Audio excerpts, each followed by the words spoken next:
दोपहर के वक्त जापान के दारुल हुकूमत टोक्यो का मरकज, जहां लोगों की भीड़ जमा है।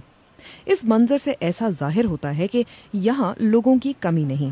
ताहम जापान की आबादी में कमी आ रही है और यहाँ की आबादी में इजाफे की शरह का शुमार दुनिया में कम तरीन शरहों में होता है। हाल ही में शाये होने वाली सरकारी सर्वे के मुताबिक नौजवान जापानियों का प्यार और मोहब्बत से यकीन उठता जा रहा है।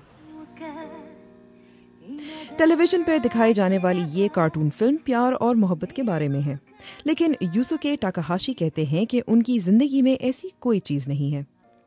1/3 से ज्यादा जापानी मर्द कहते हैं कि उन्हें जिनसी ताल्लुकात में दिलचस्पी नहीं।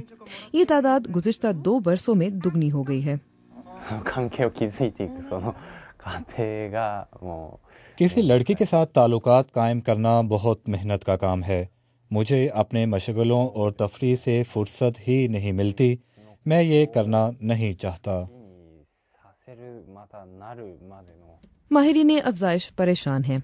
उनका कहना है कि ख़वातीन और मर्दों के दरमियान अगर ताल्लुकात नहीं बनेंगे तो हुकूमत के वो इश्तिहार ज़ाया हो जाएंगे जिनमें लोगों को बच्चे पैदा करने की तरगीब दी जाती है।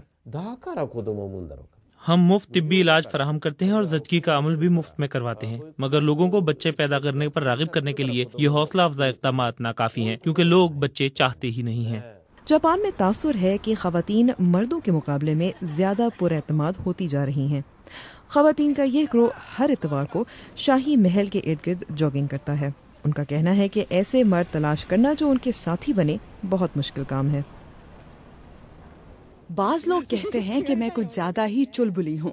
शायद हम ख़वातीन मर्दों के मुकाबले में ज्यादा ताकतवर होती जा रही हैं, लेकिन ये सुनकर मुझे अफसोस होता है क्योंकि मैं तो सिर्फ अपनी जिंदगी अपनी मर्जी से ही तो जी रही हूँ।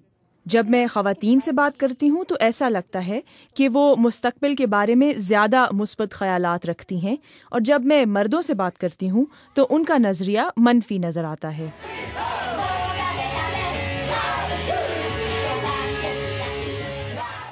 जापानी नौजवानों के लिए मोहब्बत, इश्क, प्यार सब मुश्किल नजर आ रहे हैं। ऐसे मुल्क के लिए जो आबादी के बहरान से गुजर रहा है, ये एक परेशान कुन अलामत है।